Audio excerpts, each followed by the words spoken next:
What's going on, everybody? Thank you so much for joining me once again. Today we're going to take a look. Wow, okay. Let me spit something nasty. Everybody asks me which mic to use. I tell them whichever one sounds good to you. You gotta spit it, mix it, then put it on the tube. Hopefully you get 100,000 views. I liked the mics, Tyson, Jordan, Jackson, and Phone. You ain't got a studio, then take your ass home. Go and build one up, and don't you ever be afraid. And make sure to check out Behind the Wave.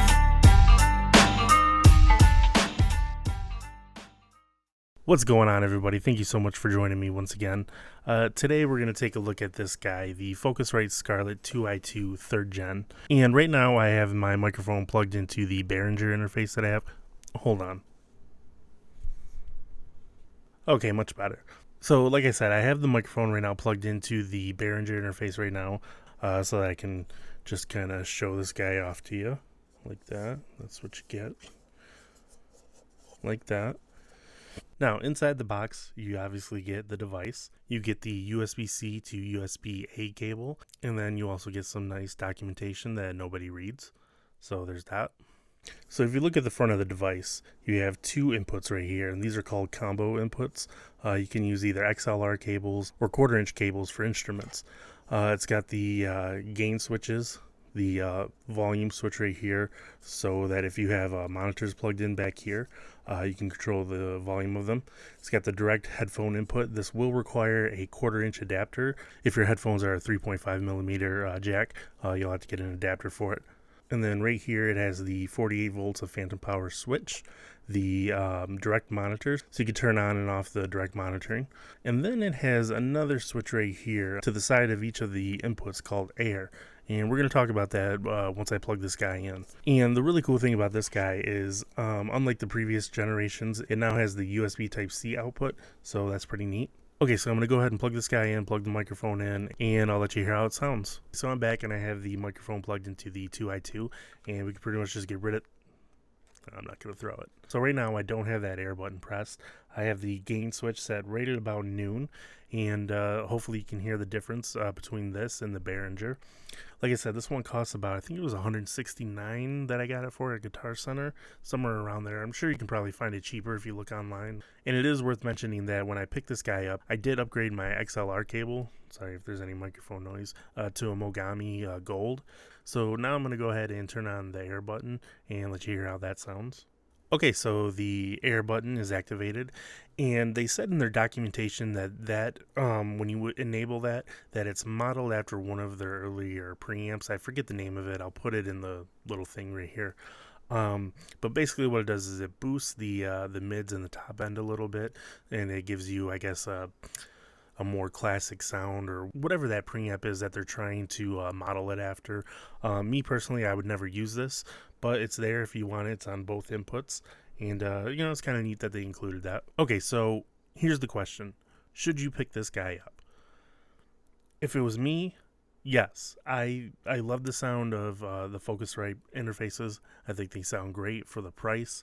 You can get great professional sounding audio out of these guys, especially paired with the right microphone. Back when I had my studio, I had the Focusrite Solo and the 2nd generation, and that was a great audio interface. I never felt the need to upgrade from it. This one would be good for, if you need to plug in another instrument, or if you need to plug in another microphone, if you're doing a podcast or something like that. This would definitely be good for that because you can plug in the two microphones. Or if you want to record yourself playing guitar or whatever, you can plug that guitar in with the 1/4-inch jack and have your microphone going and sing into your guitar or whatever. I think it definitely sounds way, way, way better than this guy right here. This is only like $29 on Amazon. So obviously, the Focusrite should sound better, and I think it does. So if you've put together your setup, you've built your home studio or whatever you got going on, and you're thinking you might want to get a different microphone, I would start out with a better interface first. And I definitely recommend Focusrite. They're a great company, great sound.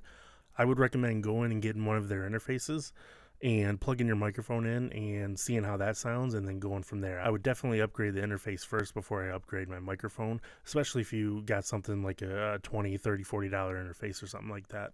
And the last thing that I want to do is just let you hear the noise floor of this guy.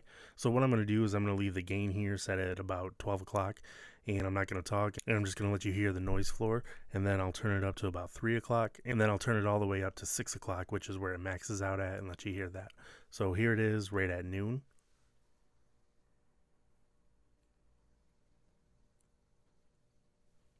So there we go. And I'm going to go ahead and turn it up to 3. So this is the interface with the gain turned at about 3 o'clock, and I'm going to let you hear the noise floor on that.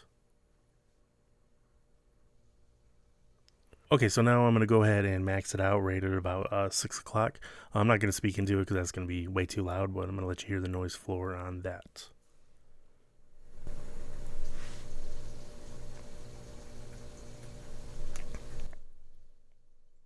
Okay, so now we're back at right about 12 o'clock. And I misspoke. It doesn't go to exactly 6 o'clock. It's more like 5 o'clock.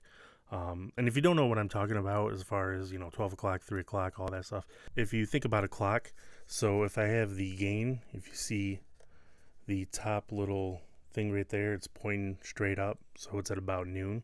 So when I turn it to 3 o'clock, it would look something like that, and so on. Alright, so that pretty much wraps it up. I just want to make a real quick video and go over this guy and let you hear it, let you hear how it sounds like compared to the Behringer that I'd been using so far, and help you decide whether or not you might want to pick this guy up or pick up another Focusrite, whether it's the Solo or the 2i2 or whatever. And I definitely recommend this one. I recommend all their interfaces. They're great, and you can't go wrong with picking up a Focusrite. You really can't. Thank you so much for watching, and I'll see you in the next one. Later.